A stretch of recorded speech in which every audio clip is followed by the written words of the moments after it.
Our tip-off email just got flooded with over 100 new tip-offs about bot farms popping up across Runescape. Last episode I was optimistic we were making some headway on busting the bots. We witnessed several bot farms getting nuked. The boss high scores were looking cleaner, the JMods busted big bot farms on stream, and they added a system that rewards players who reported bots with a nice little mission success message. But now it's clear the bots are literally spawning into RuneScape in droves. We've toyed with them, killed them, taken their loot, and collaborated with Jagex to get thousands banned. But the timing of this new bot invasion couldn't be worse. With tens of thousands of World of Warcraft players dismounting from their mounts and milking a Lumbridge cow for the first time, new players will be caught in the crossfire with false bans. So it's time to do some investigation. Separate the real heroes from the fakes, and toy with, bust, and destroy the bots however possible. Chinchompa bots. We've all seen them. And in the first episode of this series, I busted a lot of black chinchompa bots, which are there because of the hefty price of each black chinchompa. But did you know gray chins are used by players too? They're the lowest tier among the 3 chinchompa variants, but they still see consistent usage due to their accessibility and low cost. And the gray chins are caught using box traps either in Great Kurend or in the northern part of the Isle of Souls. And recently, I received a tip that the Isle of Souls location is being heavily botted. So I went to my nearest fairy ring and checked it out. That was when I found a level 34 account hunting the gray chinchompas named Weenie123. The name seems innocent enough, right?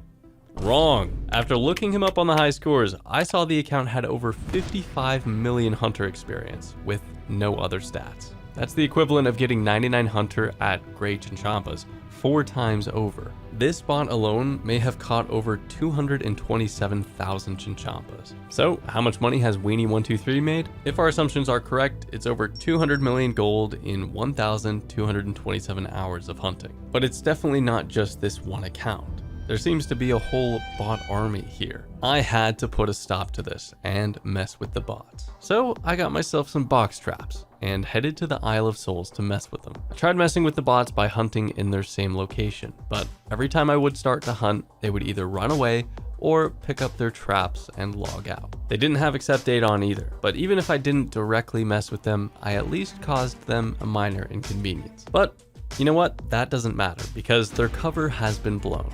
After I had my fun, I reported all these accounts to Jagex. What do you think came of Weenie123? Write your guess in the comments below. Option A, Jagex gave him a 3-day ban. Option B, he was never banned and now has 200 mil hunter experience. And the last option for Weenie123, option C, is Jagex gave him the permanent ban. Write your guess in the comments and we'll be back right after this quick commercial break. For a lot of my videos, I use my programming and computer knowledge to help me understand RuneScape game mechanics and sneaky tricks that the scammers are using to con my fellow RuneScape player. And while the information is useful and helps me a ton, I spent tens of thousands of dollars and 3 years of my life on my computer science and artificial intelligence degree. So we reached out to BootDev and asked if they wanted to sponsor my channel because I would have been so much better off if they existed before I got my degree. You can learn the same programming skills I got, but you won't need to sell your full Bandos armor set to afford it. Don't study, game. Just see how easy it is for me to try the BootDev demo for free with the link in the description. And you can do the same. Try it out just to see what it's all about. No sign up or commitments necessary. Go to boot.dev with discount code ChemCute to get 25% off your entire first year if you choose the annual plan. Even if you just click the link and try it out for a bit, it helps support the channel. And thanks to BootDev for sponsoring. Let's see if you were right about Weenie123. Well, I checked in on him as well as some other accounts, and they've been wiped clean of the high scores. If you typed option C, congratulations, you are a winner, and I'll be replying to your correct comment with a free compliment in the comments below. The gray chinchompas can rest assured they're not going extinct, at least not today. I received a tip-off from one of my subscribers about bots operating at the Isle of Souls. The report mentioned bots farming blue dragons, so I investigated. The blue dragons are in the deeper parts of the dungeon, and it didn't take long to find them. Multiple accounts, all equipped with obsidian helmets, abyssal daggers, dragonfire shields, and dragon armor. And they were methodically taking down the dragons. But it's no surprise because botting and dragon killing go hand in hand like skill specs and dying in PvP. I swear to God, it's just not fair, mate. It's not even humanly possible. Ah! Unlike the wilderness bots, which typically carry a whip as their priciest item, these bots were operating on a whole nother level. Each account carried gear worth at least 10 million GP. This suggests an unusual level of confidence from the bot owners. They fully expect these accounts to rake in their profits long before any potential bans. And they probably also expect to not get PK'd, so they're risking more. They can kill about 100 blue dragons per hour, translating to about 500k GP per hour. Considering their 10 million GP setups, these accounts would need to farm blue dragons for 20 hours just to break even on the gear cost. That's a long time to risk getting banned. That doesn't even factor in the cost of training the accounts, purchasing bonds, or any other expenses. So clearly the bot owners have a lot of confidence that they're just not going to get banned and they're going to turn a profit. The accounts have similar stats. Their total levels range between 900 and 1000, with around level 40 in woodcutting, firemaking, and mining, and exactly 50 prayer. And one odd detail stood out. All of these accounts had 79 magic. I don't think these bots are casting Entangle anywhere, but that is a weird coincidence I'd like to learn more about. These bots seem a little more advanced than others because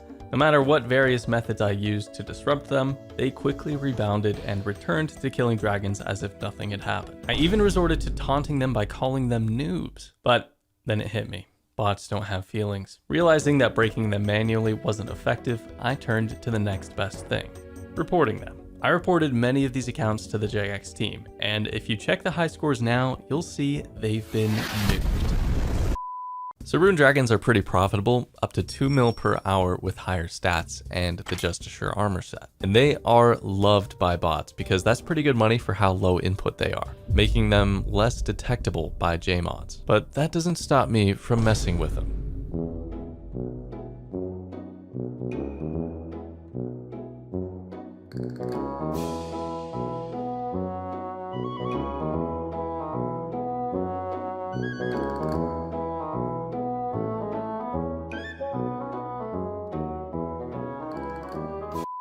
I tried teleporting them away, but they have accept aid turned off.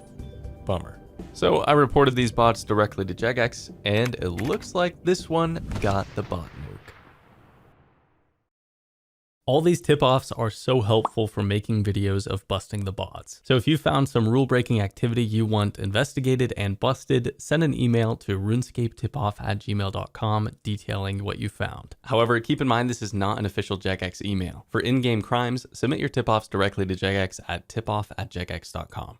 Everyone needs food, right? And anglerfish are arguably the best food in the game, but they come at significant cost because they take so long to fish. It's no surprise they're expensive, sitting at 1700 GP each. For reference, sharks cost just less than 800 GP each, and they heal 20. So anglerfish are double the price for just 2 extra hit points of healing. However, I suspect this won't be the case for much longer. I think anglerfish prices are gonna crash. But why?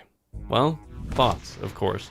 I received a tip-off about bots fishing anglerfish, and sure enough, there were tons of suspicious accounts here. Bots have probably been operating here for a while, but what has changed? Recently, Jagex released Yama, the big boss that drops diabolic worms. These act as bait for catching anglerfish, and they're incredibly effective and have no requirements to use. Diabolic worms cost 900 GP each at the moment, but with the boosted catch rate, they're actually profitable to use. And the problem here is that anglerfish are being generated at a much faster rate because bots are using these new worms. With sandworms, a bot used to be able to fish 150 anglerfish per hour. With diabolic worms, that number jumps to 540. These accounts range anywhere from the base level to start fishing anglerfish, with some accounts having post-level 99 experience here. You'd think these accounts get banned quickly, right? Well, I initially started my investigation into this bot farm 3 weeks ago when Yama was released, and I wrote down some names. And while some of the bots got banned, one of them didn't. The account Yeki Mobo Ilt 34. It started out with 85 fishing and a bit over 3.5 million fishing experience, and almost 10 million cooking experience. Well, 3 weeks later, this account now has over 22 million fishing experience, and nearly 31 million cooking experience. Not only are these bots fishing the anglers, they're cooking them too. I estimate this one account alone has generated over 122,000 cooked anglerfish, worth over 200 mil.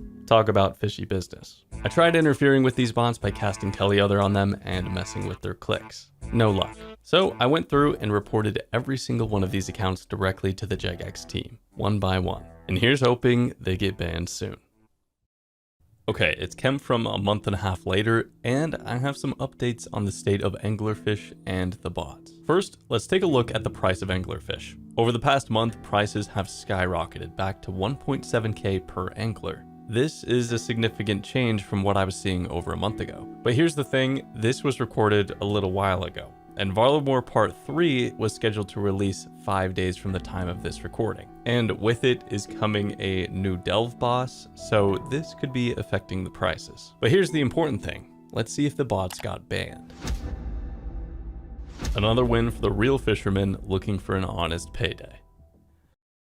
You may remember from one of our previous investigations, we exposed the blue dragon bots found inside the Isle of Souls. But that's not the only bot in these caves. Near the end of the cave is the Metal Dragons area, where there's a singular Runite rock. I received a tip-off about bots camping the rock and mining it, so I decided to look into it further. I spot an account here with over 18 million mining experience and no other stats on the high scores. There's another account, Lamb2436, with over 20 million mining experience. And these accounts are netting a profit of around 500-600k GP per hour. And Lamb over here has mined over 142,000 Runite ores, netting over 1.5 billion gold. And that's just one account. And this Runite rock is usually barren. Nobody really comes here because of the aggressive monsters. However, if these bots lose aggro, which they're clearly willing to do, they'll be able to mine the rock freely. I didn't find a large amount of these bots, but they were not too difficult to find either. And in comparison to the mining guild Runite bots I previously looked into, these accounts had a lot more mining experience on average.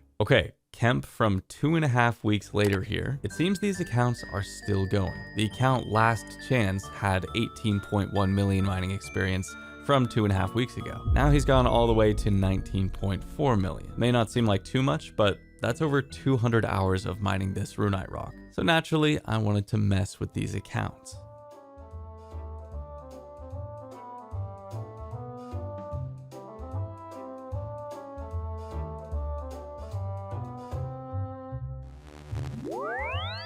He actually accepted. No, I didn't just disrupt him by teleothering him. He actually accepted the teleother. This is something that, number one, has never happened to me before, and number two, I never expected them to actually accept the teleport. So this is really exciting. And who knows, maybe he's just sat there in Lumbridge right now, not sure what to do because the bot has no idea what just happened. Okay, I've got to try this again. For a second time, it works. Oh my goodness. I promise this is not fake. This actually just happened to me. Messing with these accounts is fun and all, but we want them gone, which is why I reported all the bots that I found directly to Jagex. And I did decide to check back on these accounts later, and although I did find a few of these bots still mining, it seems more worlds have the Runite rock available to be mined. So although there are still some bots here, there are less of them. Having played Runescape for 20 years, I know bots have been around for a long time. Jagex is working on implementing detection systems to bust them. But in the meantime, you don't have to wait on the sidelines, you can join in the fun. Because the next step for the players is to get behind busting them. You can kill them, take their loot, teleport them, or report them. I'm a player mod, and I know back in 2014, reporting bots didn't do much. But now I've seen the bot communities talk about how they avoid detection. Not getting reported means they're a last priority for Jagex. And when Jagex gets one report, you can indirectly get the whole bot farm banned when Jagex detects a pattern between the bot you reported and other accounts. So this is just the first step we can take to keep moneymakers good and the high scores clean of bots, and make this feel like an interactive MMO with real players. And if we show Jagex we're good at using the report system, maybe they'll open up other player-run systems too.